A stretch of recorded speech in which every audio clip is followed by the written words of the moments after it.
Knowledge plus में आपका बहुत बहुत स्वागत है। आज 1 सितंबर 2025 है और इस वीडियो में हम बात करेंगे 1 तारीख से लेके और 7 सितंबर यानी इस सप्ताह के मौसम की। पिछले सप्ताह आपने देखा होगा कि बारिश गतिविधियाँ तेलंगाना, आंध्र प्रदेश के तटीय इलाकों से लेके छत्तीसगढ़ के दक्षिणी भाग, विदर्भ और मध्य प्रदेश के पश्चिमी भागों से लेके उत्तरी भाग, गुजरात के पूर्वी भागों से लेके राजस्थान के देहाती इलाकों में और पंजाब, हरियाणा, जम्मू कश्मीर में तराई वाले भागों से लेकर हिमाचल, उत्तराखंड पर देखने को मिली।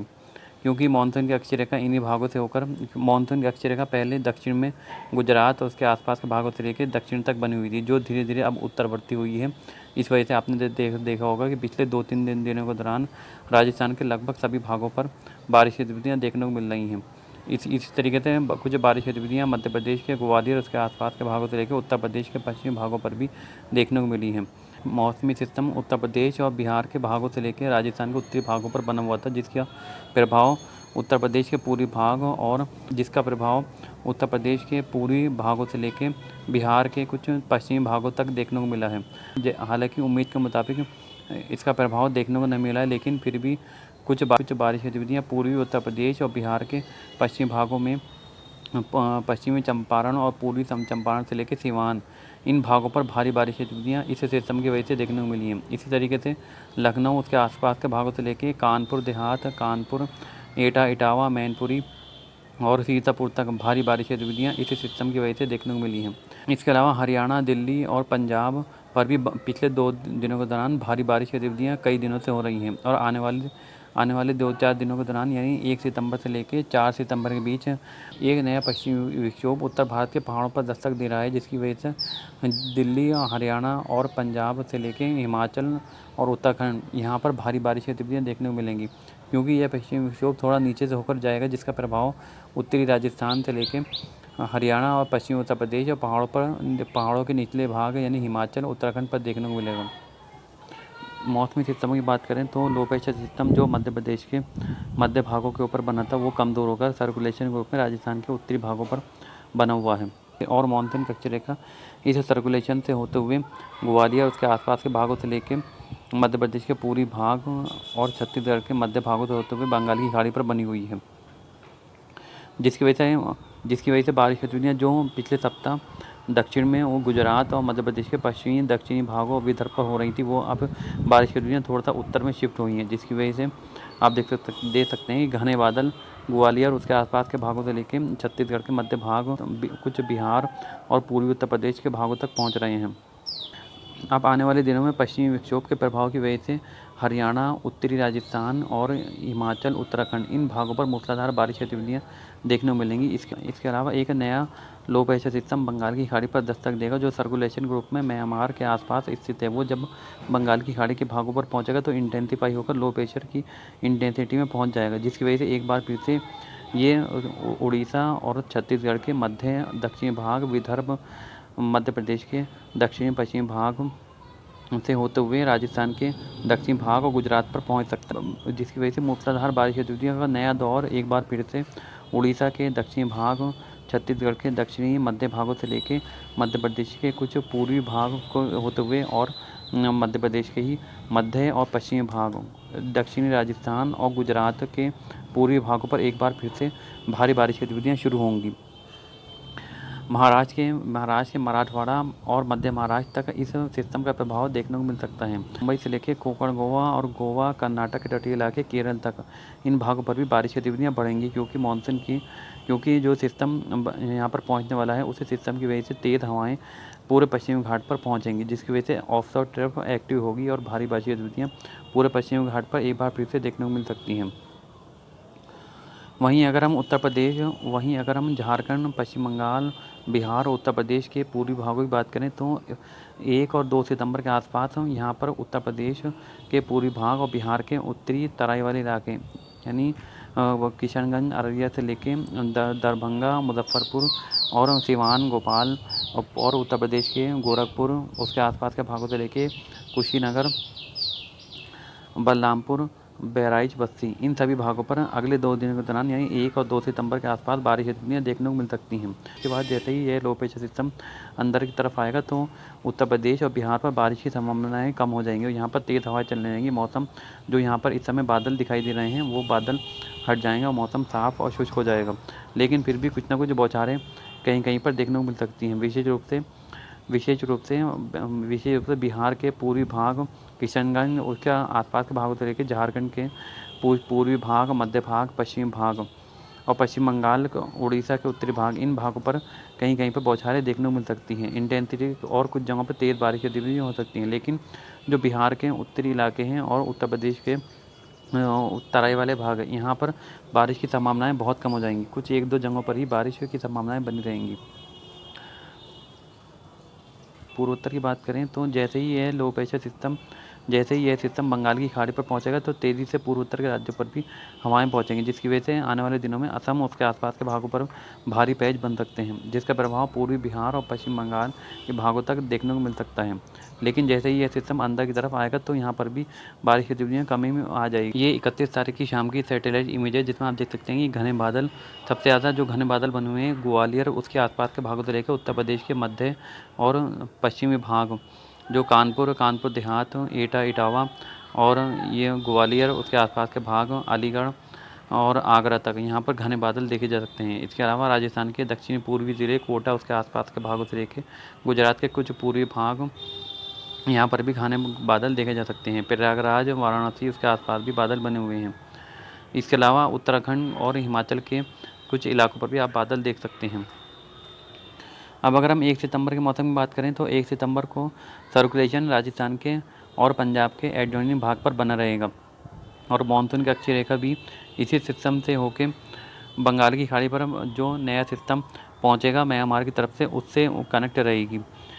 इस वजह से आप देख सकते हैं कि जहां पर मानसून की अक्षीय रेखा गुजर रही है बारिश की गतिविधियाँ सबसे अधिक भी उसी के आसपास ही देखने को मिलेंगी। यानी कि ये पूरा रीजन हिमाचल प्रदेश से लेके उत्तराखंड, हरियाणा, पश्चिमी उत्तर प्रदेश और मध्य प्रदेश के लगभग सभी इलाके, राजस्थान के पूर्वी, मध्य और दक्षिणी भाग,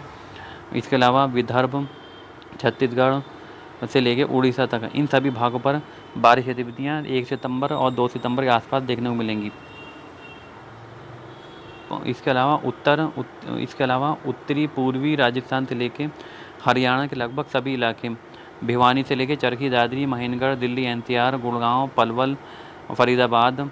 और उत्तर में कुरुक्षेत्र से लेके करनाल, कैथल, जींद और इधर पंचकुला, यमुनानगर और पंजाब के जो हरियाणा से लगे हुए इलाके, इन सभी भागों पर 1 सितंबर से लेके 4 सितंबर के बीच भारी बारिश की गतिविधियाँ देखने को मिलेंगी। दिल्ली एनसीआर में भी भीषण बारिश की गतिविधियाँ देखने को मिल सकती है, जिसकी वजह से बाढ़ जैसे हालात बन सकते हैं। ऑलरेडी पहले से ही यहाँ पर यमुना का स्तर ऊपर बना हुआ है, जिसकी वजह से और ऊपर से भारी बारिश की गतिविधियाँ भी देखने को मिलेंगी। इस वजह से कई जगहों पर बाढ़ जैसे हालात बन सकते हैं, क्योंकि पश्चिमी विक्षोभ थोड़ा दक्षिण से होकर गुजरेगा, जिसकी वजह से भारी बारिश की गतिविधियाँ पंजाब के पूर्वी भागों से लेकर हिमाचल, उत्तराखंड के इलाके, हिमाचल प्रदेश में शिमला उसके आस पास के भागों से लेकर उत्तराखंड के जो पश्चिमी भाग हैं, उत्तरकाशी और देहरादून, मसूरी, इन सभी भागों पर भारी बारिश की गतिविधियाँ हो सकती हैं और कई जगहों पर बादल फटने की घटनाएं हिमाचल प्रदेश और उत्तराखंड पर भी एक बार फिर से देखने को मिलेंगी, जिसकी वजह से नदियाँ उफान पर पहुँच सकती हैं। इसके अलावा अगर हम देखें नीचे की तरफ अगर हम चलें तो पश्चिमी उत्तर प्रदेश में मेरठ, मुजफ्फरनगर, सहारनपुर, बागपत, शामली, हापुड़ और इन सभी भागों पर भारी बारिशें देखने को मिल सकती हैं। आगे की तरफ अगर हम चलें तो बिजनौर, पीलीभीत, बदायूं और एटा, इटावा, मैनपुरी, अलीगढ़, आगरा, कानपुर देहात, इन सभी भागों पर भी इस सिस्टम का प्रभाव देखने को मिल सकता है। यानी पश्चिमी विक्षोभ की वजह से भारी बारिश की स्थितियाँ यहाँ पर भी हो सकती हैं। हालांकि सबसे ज़्यादा संभावनाएं हरियाणा और दिल्ली एनसीआर, मेरठ और उसके आसपास के भागों पर हैं। उसके बाद जैसे जैसे हम नीचे की तरफ चलेंगे तो संभावनाएं कम होती जाएंगी और बारिश की इंटेंसिटी में भी कमी देखने को मिलेगी। इसके अलावा आप देख सकते हैं कि लखनऊ उसके आसपास के भागों पर भी भारी बारिश की गतिविधियाँ देखने को मिलेंगी। प्रयागराज, वाराणसी से लेके जो पूर्वी उत्तर प्रदेश के उत्तरी भाग है, कुशीनगर, देवरिया से लेके गोरखपुर और बिहार के मुजफ्फरपुर से लेके पूर्वी चंपारण, पश्चिमी चंपारण, सिवान, भोपाल, दरभंगा उसके आसपास के भाग, यहाँ पर भी संभावनाएं रहेंगी। हालांकि यह मॉडल दिखा नहीं रहा है, लेकिन क्योंकि मौसमी सिस्टम अभी भी 1 सितंबर के आसपास यहाँ पर बना रहेगा, जिसकी वजह से उत्तर प्रदेश और बिहार के तराई वाले भागों पर यहाँ पर भारी बारिश हो सकती है 1 सितंबर की सुबह से लेकर दोपहर तक देखने को मिल सकती हैं। हालांकि ये 1 सितंबर की शाम को ये संभावनाएं कम हो जाएंगी। इसके अलावा झारखंड और से लेकर पश्चिम बंगाल तक यहाँ पर बारिश की संभावनाएं कम रहेंगी, लेकिन 1-2 स्थानों पर कुछ बादलों के पैच बन सकते हैं, जिसकी वजह से इक्का दुक्का स्थानों पर मूसलाधार बारिश देखने को मिल सकती है। बाकी ज़्यादातर इलाकों में मौसम शुष्क रहने की संभावनाएं हैं। मध्य प्रदेश की बात करें तो मध्य प्रदेश के चाहे उत्तरी भागों, पश्चिमी भागों या पूर्वी भाग, सभी भागों पर अच्छी बारिश की संभावनाएं बनी रहेंगी, क्योंकि मानसून अक्षीय रेखा मध्य प्रदेश के मध्य भागों से होकर गुजर रही है और ऊपर से एक सिस्टम जो बंगाली खाड़ी पर बना है वो भी बंगाली खाड़ी से पूर्वी हवाओं को मध्य प्रदेश की तरफ तक भेजता रहेगा, जिसकी वजह से छत्तीसगढ़ के मध्य भाग, रायपुर से लेकर सुकमा, दंतेवाड़ा तक यहाँ पर बारिश की संभावनाएं बनी रहेंगी और मध्य प्रदेश के लगभग सभी इलाकों पर बारिश की संभावनाएं बनी रहेंगी। उड़ीसा के उत्तरी इलाकों पर मौसम शुष्क रहने की संभावनाएं हैं, लेकिन जो उड़ीसा के मध्य और दक्षिणी इलाके हैं यहाँ पर अच्छी बारिश की संभावनाएं अगले 2-3 दिनों के दौरान बनी रहेंगी। महाराष्ट्र की बात करें तो महाराष्ट्र के विदर्भ, मराठवाड़ा इन भागों पर अच्छी बारिश होने की संभावनाएं अगले 2-3 दिनों के दौरान हैं, लेकिन जो मध्य महाराष्ट्र है यहाँ पर बारिश की संभावनाएं कम रहेंगी। लेकिन अगर हम आगे की तरफ चलेंगे तो सूरत, नवसारी से लेकर महाराष्ट्र के पूरे तटीय इलाके, कोकण, गोवा और कर्नाटक के तटीय इलाके, इन भागों पर मूसलाधार बारिश की संभावनाएं हैं, क्योंकि यह सिस्टम जैसे जैसे बंगाली खाड़ी पर इंटेंसिफाई होगा तो अरब सागर से मानसूनी हवाएं तेज़ी से आएंगी, जिसकी वजह से ऑफ्टोर ट्रफ एक्टिव होगी। भारी बारिश की गतिविधियाँ पूरे पश्चिमी घाट पर देखने को मिल सकती हैं। हालांकि केरल पर इंटेंसिटी कम रहने की संभावनाएं हैं। नीचे की ओर अगर हम आगे की ओर चलें तो तेलंगाना पर अच्छी बारिश होने की संभावनाएं, आंध्र प्रदेश के तटीय इलाकों पर भी भारी बारिश होने की संभावनाएं दिख रही हैं, लेकिन आंध्र प्रदेश के रायलसीमा हिल्स पर हल्की बारिश और कर्नाटक के उत्तरी भागों से लेकर दक्षिणी भाग यहाँ पर हल्की बारिश होने की संभावनाएं हैं। मौसम लगभग शुष्क रहने की संभावनाएं, कहीं कहीं पर हल्की बारिश देखने को मिल सकती है। तमिलनाडु की बात करें तो तमिलनाडु के चेन्नई उसके आसपास के जिलों पर तेज़ बारिश की गतिविधियाँ देखने को मिल सकती हैं, जबकि तमिलनाडु के आंतरिक इलाकों पर हल्की संभावनाएं हैं, जहाँ पर मौसम शुष्क रहने की संभावनाएं दिख रही हैं। गुजरात की बात करें तो गुजरात के लगभग सभी इलाकों पर हल्की बारिश की संभावनाएं दिख रही हैं, लेकिन जो गुजरात के पूर्वी इलाके हैं, अहमदाबाद उसके आसपास के भाग, यहाँ पर कुछ संभावनाएं बन सकती हैं, जिसकी वजह से 1-2 जगहों पर मेहसाना से लेकर अहमदाबाद, गांधीनगर इन भागों पर कुछ जगहों पर हल्की से मध्यम बारिश 1-2 जगहों पर देखने को मिल सकती है। लेकिन जब यह सिस्टम अंदर की तरफ आएगा तो गुजरात पर भी बारिश की संभावनाएं बढ़ेंगी। राजस्थान की बात करें तो राजस्थान के जो पश्चिमी भाग हैं, जैसलमेर, बाड़मेर, यहाँ पर बारिश की संभावनाएं कम रहेंगी, लेकिन बिल्कुल यहाँ पर बारिश से इनकार नहीं किया जा सकता, क्योंकि पश्चिमी विक्षोभ उत्तर में पंजाब के आसपास बना रहेगा, जिसकी वजह से भारी बारिश देने वाले पैच भी यहाँ पर बन सकते हैं। इसके अलावा जैसे जैसे हम मध्य और उत्तर की तरफ चलेंगे तो बारिश की संभावनाएं बढ़ती जाएंगी। हनुमानगढ़ से लेके बीकानेर, चूरू, झुंझुनू, गंगानगर और अलवर, दौसा, करौली, जयपुर, सवाई माधोपुर, झालावाड़ इन सभी भागों पर मूसलाधार बारिश होने की संभावनाएं हैं, क्योंकि ऊपर से पश्चिमी विक्षोभ बना हुआ है और एक सर्कुलेशन राजस्थान के उत्तरी भागों पर बना हुआ है और टर्फ रेखा भी यहाँ से होकर गुजर रही है, जिसकी वजह से आप देख सकते हैं 3 और 4 मौसमी सिस्टमों की वजह से भारी बारिश की संभावनाएं यहाँ पर बनी रहेंगी। हरियाणा के लगभग सभी इलाकों पर बारिश की संभावनाएं हैं। दिल्ली और उसके आसपास के भागों पर काफ़ी इंटेंस वेदर एक्टिविटी देखने को मिल सकती है। पंजाब की बात करें तो पंजाब के जो पाकिस्तान से लगे हुए इलाके हैं, अमृतसर उसके आसपास के भाग पर बारिश की संभावनाएं कम है, लेकिन मध्य में जालंधर उसके आसपास के भागों से लेकर चंडीगढ़, पटियाला, लुधियाना इन भागों पर मूसलाधार बारिश होने की संभावनाएं हैं। जम्मू कश्मीर की बात करें तो लद्दाख और लेह लद्दाख और गिलगित बाल्टिस्तान में हल्की बारिश होने की संभावनाएं हैं, लेकिन जो जम्मू कश्मीर के हिमाचल से लगे हुए इलाके हैं यहाँ पर भारी बारिश देखने को मिल सकती है। इसी तरीके से जो नीचे की तरफ अगर हम चलें तो जम्मू, कटरा, उधमपुर, कठुआ इन भागों पर हल्की से मध्यम बारिश होने की संभावना है। हालांकि दक्षिण में हिमाचल से लगे हुए इलाकों पर तेज़ बारिश देखने को मिल सकती है, लेकिन जम्मू कश्मीर के निचले इलाकों में श्रीनगर उसके आसपास के भागों पर हल्की से मध्यम बारिश होने की संभावनाएं हैं। पूर्वोत्तर की बात करें तो पूर्वोत्तर पर भी बारिश बढ़ती हुई दिखाई दे रही है, क्योंकि यह सिस्टम जैसे जैसे इंटेंसिफाई होगा तो बंगाल की खाड़ी से आने वाली हवाओं का प्रभाव पूर्वोत्तर की तरफ बढ़ेगा, जिसकी वजह से सिक्किम से लेकर अरुणाचल प्रदेश, मणिपुर, मिजोरम, मेघालय, असम इन सभी भागों पर मूसलाधार बारिश वाले पैच बन सकते हैं। अंडमान पर मध्यम से भारी बारिश, जबकि लक्षद्वीप पर हल्की बारिश होने की संभावनाएं हैं। ये आप देख सकते हैं 2 सितंबर के आसपास जो बंगाल की खाड़ी पर सिस्टम बना था वो इंटेंसिफाई होकर तट के करीब पहुंच जाएगा, जिसकी वजह से तेज़ी से हवाएं बिहार और उत्तर प्रदेश के पूर्वी भागों पर चलने लगेंगी, इस वजह से झारखंड, पश्चिम बंगाल और बिहार के इलाकों पर बारिश में कमी देखने को मिलेगी। हालांकि पश्चिम बंगाल, उड़ीसा और झारखंड के कुछ दक्षिणी भागों पर यहाँ पर तेज़ बारिश की संभावनाएं 2 तारीख को भी बन सकती हैं। इसी तरीके से पूर्वोत्तर के राज्यों पर भी आप देख सकते हैं असम उसके आसपास बारिश बढ़ती हुई दिखाई दे रही है, क्योंकि बंगाली की खाड़ी की हवाओं का प्रभाव पूर्वोत्तर राज्यों पर बढ़ेगा और जब पहाड़ों से ये हवाएं टकराएंगी तो ऊपर उठेंगी और बादल बनने की वजह से भारी बारिश कई जगहों पर देखने को मिल सकती हैं। बाकी इलाकों में आप देख सकते हैं कि सिमिलर कंडीशन बनी रहेगी। बारिश की गतिविधियाँ राजस्थान के मध्य भागों से लेकर पूर्वी भाग और उत्तरी भागों पर देखने को मिल सकती हैं। हरियाणा के कुछ इलाकों पर भी तेज़ बारिश होने की संभावनाएं हैं। पश्चिमी उत्तर प्रदेश से लेकर हिमाचल और उत्तराखंड, इन भागों पर भी भारी बारिश होने की संभावनाएं दिख रही हैं। हालांकि मेरे हिसाब से ये मॉडल हरियाणा और दिल्ली, एनसीआर, पश्चिमी उत्तर प्रदेश पर बारिश कम दिख रहा है, क्योंकि WD यहाँ पर बना हुआ है, जिसकी वजह से भारी बारिश इन क्षेत्रों में दिखाई देगी। इस पूरे रीजन में राजस्थान के उत्तरी भागों से लेकर उत्तराखंड, हिमाचल, इन सभी भागों पर भारी बारिश देखने को मिलेगी 2 सितंबर से लेकर 3-4 सितंबर के बीच। बाकी इलाकों में सिमिलर कंडीशन बनी रहेगी। आप देख सकते हैं मध्य प्रदेश के पश्चिमी भाग, महाराष्ट्र के विदर्भ, तेलंगाना तक, इन सभी भागों पर हल्की से मध्यम या कुछ जगहों पर मध्यम से भारी बारिश देखने को मिलती रहेगी। 3 तारीख के आसपास ये आप देख सकते हैं कि सिस्टम मध्य प्रदेश और छत्तीसगढ़ के उसके आसपास के भागों पर पहुंच जाएगा। हो सकता है लो प्रेशर की इंटेंसिटी में ही पहुंचे, जिसकी वजह से बारिश की गतिविधियाँ इस लो प्रेशर सिस्टम के दक्षिण में ही ज़्यादा दिखाई देंगी। आंध्र प्रदेश के तटीय इलाकों से लेकर तेलंगाना, विदर्भ, मराठवाड़ा, मध्य प्रदेश के पश्चिमी भाग, राजस्थान के दक्षिणी पूर्वी भाग, इन सभी भागों पर देखने को मिलेगी। यहाँ पर अच्छे बादलों के पैच बन सकते हैं, जिसकी वजह से भारी बारिश की गतिविधियाँ देखने को मिल सकती हैं। मुंबई से लेकर पूरे पश्चिमी घाट पर बारिश का दौर जारी रहेगा। इसके अलावा गुजरात के पूर्वी भागों पर भी भारी बारिश की गतिविधियाँ 4 तारीख के आसपास देखने को मिल सकती हैं, क्योंकि लो प्रेशर सिस्टम जैसे अंदर की तरफ आएगा तो मानसून अक्षरेखा भी नीचे की तरफ आएगी। बाकी इलाकों में आप देख सकते हैं उत्तर प्रदेश और बिहार पर बारिश की संभावनाएं काफ़ी कम हो जाएंगी और यहाँ पर तेज़ हवाएं चलने रहेंगी। हो सकता है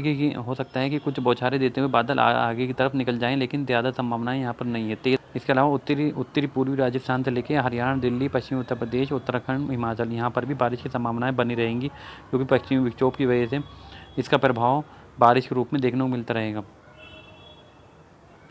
5 और 6 तारीख के आसपास आप देख सकते हैं कि जो low pressure system Madhya Pradesh के भागों पर था वो गुजरात के आसपास पहुंच जाएगा इस मॉडल के हिसाब से। हालांकि मेरा अनुमान है कि यह लो प्रेशर सिस्टम उत्तर की तरफ राजस्थान के भागों पर ही पहुंचेगा।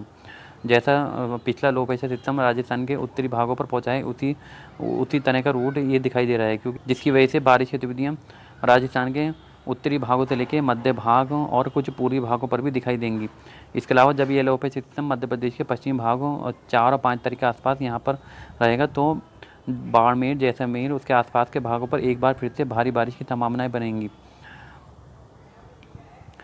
इसके अलावा 5 और 6 तारीख के आसपास पंजाब, हरियाणा, दिल्ली और हिमाचल, उत्तराखंड, यहाँ पर बारिश में कमी देखने को मिलेगी, क्योंकि पश्चिमी विक्षोभ आगे तरफ निकल जाएगा। लेकिन जो मानसून अक्षीय रेखा यहाँ से होकर गुजर रही है, जिसकी वजह से राजस्थान के पूर्वी उत्तरी भागों से लेकर हरियाणा के कुछ इलाके और उत्तर प्रदेश के जो मध्य प्रदेश से लगे हुए इलाके हैं, झांसी, ललितपुर से लेके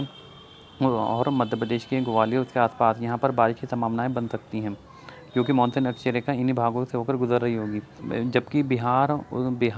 उत्तर प्रदेश, बिहार, झारखंड, पश्चिम बंगाल, यहाँ पर हल्की बारिश की संभावनाएं बनी रहेंगी। मानसून अक्षीय रेखा थोड़ा इस मॉडल के हिसाब से मानसून अक्षीय रेखा थोड़ा उत्तर की तरफ दिखाई दे रही है, लेकिन मेरा अनुमान है कि यह थोड़ा दक्षिण में ही रहेगी, जिसकी वजह से बारिश की गतिविधियाँ इनसे पूरे रीजन में ही दिखाई देंगी। जबकि उत्तरी इलाके, बिहार और उसके आसपास के भागों पर हल्की बारिश की संभावनाएं हैं। पूर्वोत्तर पर भी हल्की से मध्यम बारिश का दौर जारी रहेगा। 6 और 7 सितंबर के आसपास आप देख सकते हैं कि इस मॉडल के हिसाब से यह सिस्टम गुजरात के उत्तरी भागों पर बना रहेगा, जिसकी वजह से इस मॉडल के हिसाब से, क्योंकि मानसून अक्षीय रेखा पूरब में थोड़ा उत्तरवर्ती हो जाएगी, जिसकी वजह से बारिश की गतिविधियाँ झारखंड, उसके आसपास के भागों से लेकर छत्तीसगढ़ के उत्तरी भाग, मध्य प्रदेश के उत्तरी भागों पर दिखाई देंगी और उत्तर प्रदेश के कुछ दक्षिणी भाग, प्रयागराज, उसके आसपास के भागों से लेकर झांसी, हमीरपुर, महोबा, इन सभी भागों पर देखने को मिलेंगी। लेकिन मेरा अनुमान है कि यह सिस्टम उत्तर की तरफ राजस्थान के उत्तरी भागों पर के पास पहुंचेगा और सर्कुलेशन के रूप में मौजूद रहेगा, जिसकी वजह से राजस्थान के उत्तरी ज़िले गंगानगर, हनुमानगढ़ से लेकर जयपुर, दौसा, करौली, अलवर और हरियाणा के चरखी दादरी, महेंद्रगढ़, दिल्ली एनसीआर यहाँ पर बारिश की संभावनाएं बन सकती हैं। मानसून की अक्षीय रेखा भी 6 और 7 तारीख के आसपास थोड़ा दक्षिण में रहेगी, जिसकी वजह से बारिश की गतिविधियाँ मध्य प्रदेश के पूर्वी भाग और कुछ मध्य भाग, विदर्भ से लेकर छत्तीसगढ़ के मध्य दक्षिणी भाग, उड़ीसा के पश्चिमी भाग, इन सभी भागों पर दिखाई देंगी। उत्तरी ज़िलों में जो पश्चिम बंगाल, झारखंड, बिहार, उत्तर प्रदेश के इलाके हैं, यहाँ पर बारिश की संभावनाएं कम रहेंगी। इसके अलावा अगर ये लो प्रेशर सिस्टम गुजरात के भागों पर पहुंचता है तो भारी बारिश की गतिविधियाँ सूरत, नवसारी से लेकर मुंबई, कोंकण, गोवा, पूरे पश्चिमी घाट पर देखने को मिलेंगी। लेकिन अगर ये सिस्टम उत्तर की तरफ जाता है तो क्योंकि ये उत्तर की तरफ जाने पर ये कमज़ोर हो जाएगा, जिसकी वजह से बारिश में यहाँ पर कमी देखने को मिलेगी। इसके अलावा क्योंकि मानसून अक्षय रेखा थोड़ा उत्तर की तरफ जाएगी, जिसकी वजह से कुछ बारिश गतिविधियाँ तमिलनाडु के चेन्नई, उसके आसपास के भागों पर भी देखने को मिल सकती हैं। यहाँ पर भी बारिश की संभावनाएं बढ़ सकती हैं। बाकी आंध्र प्रदेश के तटीय इलाके से लेकर कर्नाटक, तेलंगाना, इन सभी भागों पर हल्की बारिश की संभावनाएं 6 और 7 तारीख के आसपास बनी रहेंगी। जम्मू कश्मीर के निचले इलाकों पर हल्की बारिश है, जबकि हिमाचल, उत्तराखंड पर मध्यम से भारी बारिश की गतिविधियाँ देखने को मिलेंगी। हालांकि मध्यम भारी बारिश की संभावनाएं कुछ जगहों पर देखने को मिलेंगी। मध्यम बारिश की संभावनाएं हिमाचल, उत्तराखंड के लगभग सभी इलाकों पर रहेंगी। पूर्वोत्तर पर भी हल्की से मध्यम बारिश की संभावनाएं बनी रहेंगी। अंडमान पर भारी बारिश होने की संभावनाएं हैं, जबकि लक्षद्वीप पर हल्की बारिश की संभावनाएं हैं। इस वीडियो में अभी के लिए इतना ही। वीडियो में अंत तक बने रहने के लिए बहुत बहुत धन्यवाद।